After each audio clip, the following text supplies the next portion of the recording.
I'm pretty sure I can remember a time in which Evolve had some buzz around it, some hype, some excitement. There were people looking at the studio involved and their impressive history with multiplayer titles and going, yeah, you know what, this looks alright actually. And I was a fan of Left 4 Dead, and yeah, it's not that, sure, but I'll give it a go, see if they've still got that magic. And hey, the logo is quite clever, isn't it? The 4 little squares, and the big rectangle on the right there, yeah, that's a good logo.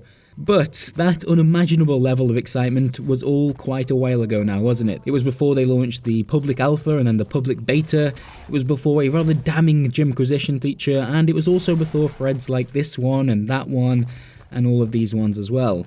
And so, as a result, we're here on the very week of the game's launch, and well, it's just very, very quiet, dangerously so, for a game with its own live-action trailer.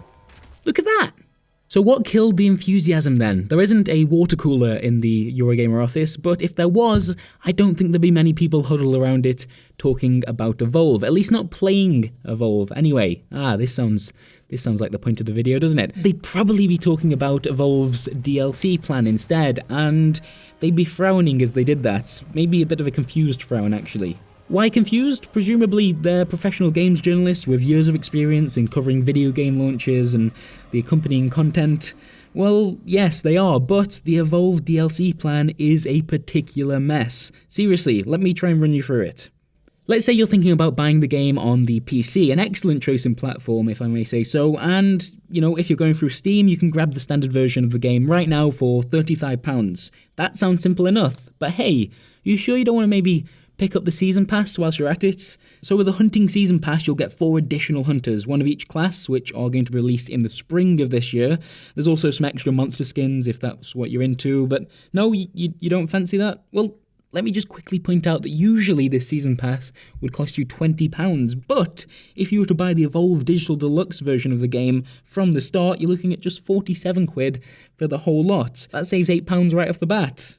Alternatively, you could maybe buy the hunters one at a time, and that would cost you £6 each. You're looking at £24 if you go that way, which is £4 more than the Season Pass, and then you won't get the extra skins as well. But I mean, that is an option. Right, are you following so far? That's good, because I want you to forget all about that Digital Deluxe edition I've just tried to sell to you. That bundle is for chumps. Let's go top shelf. I want to talk to you about the Evolve PC Monster Race edition. So this one is being sold at £59 and will net you the standard version of the game, the Season Pass including all 4 new hunters, an additional 2 hunters later down the line, and an as of yet unannounced 5th playable monster, which I realise may sound a bit confusing as the standard game only comes with 3 playable monsters, but we'll get onto the 4th in just a second. There's yet more content to mention with this PC Monster Race edition, you see. There's another 4 monster skins on top of all of this, although are they talking about the 4 that are already included in the Season Pass there? I'm not actually sure of that. I don't think so. I'll have to get back to you on that one. Anyway, right, the aforementioned 4th playable monster has already been revealed. You'll be pleased to hear. That's the Behemoth. It's quite a big thing, as the name suggests, and sort of rolls around the place, being quite difficult to kill. Now, the Behemoth will also be available in the spring as well, maybe around the same time as those hunters from the Season Pass. That's not clear. And you can purchase it for $15 whenever that happens. I don't know what that is in pounds yet. I can't seem to find an equivalent price. But yeah, if you're after monster number 4, you can get that individually, which suggests the 5th unannounced playable monster will also have a similar setup, but that hasn't been stated either. Now, the Behemoth is an interesting one, actually, as you could have got that for free if you pre-ordered the game already, but yeah, I'm afraid you're actually a bit late. Released later down the line. Yeah, so, yeah, that's the DLC plan for Evolve. Do you get it?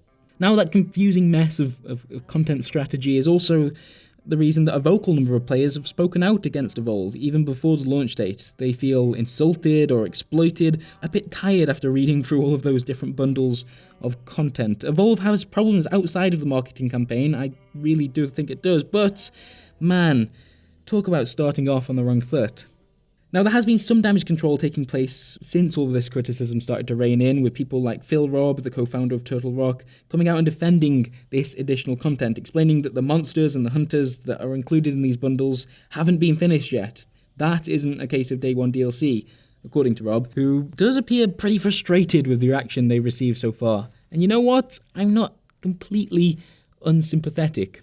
I actually don't think the DLC they're planning is wildly different from the DLC we've already seen from games being handled by almost every major publisher. That, of course, isn't in any way a glowing recommendation, but I found it interesting to see Evolve get hit harder than most on this. The 2 additional monsters seem pricey, there's no denying that. The Behemoth, for example, is being marketed at the exact same price as the recent Havoc DLC for Advanced Warfare, which, by comparison, contains 4 new maps and a new zombie mode. Now, it's hard to stack those 2 things up next to each other and not feel a bit shortchanged with a single character in Evolve, although it should definitely be noted that Turtle Rock, to continue this side-by-side, will be releasing any new maps they create as free downloads, and players that don't purchase things like the Behemoth DLC can still play alongside those that do. They just can't play as the character themselves. And that isn't something that games like Call of Duty are so keen for you to do. In fact, they know that separating players from their friends who've already purchased this stuff is a fantastic incentive to make other players buy the new stuff as well. Evolve doesn't appear to be going down that route, which is something I feel has been largely overlooked so far.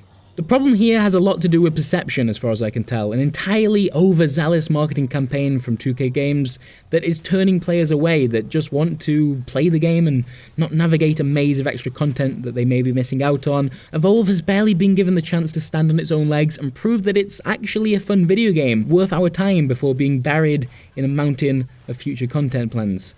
I really don't like the idea of discouraging devs and publishers from being open about their future for additional content in games such as this, and I'm convinced that Evolve has unfortunately done just that, largely thanks to a lack of clarity. Evolve appears more money-grabbing, more greedy, and more cynical than its competitors, which I don't actually know if that's the case. This was the team best known for Left 4 Dead. How on earth did it end up that all we're talking about is an overly complex marketing strategy? What an absolute waste. Anyway, thank you for watching, and if you've got a couple of minutes, leave a comment about the game itself if you played it. I feel like we just haven't seen much of a discussion on that front. Personally, I think Evolve has the potential to create some really exciting moments. The best matches have the player controlling the monster, switching between hunter and hunted on a regular basis, with big dramatic encounters that see those roles reverse very, very suddenly. However, it's also a game that eventually starts to feel quite repetitive. I don't think it helps that the maps feel so similar, and I feel like I've already seen most of what that game has to offer. Do you agree/disagree? That could be a more entertaining conversation. And to be honest, I feel like I've already said the word content far too much for one day. Content. Nope, not a fan.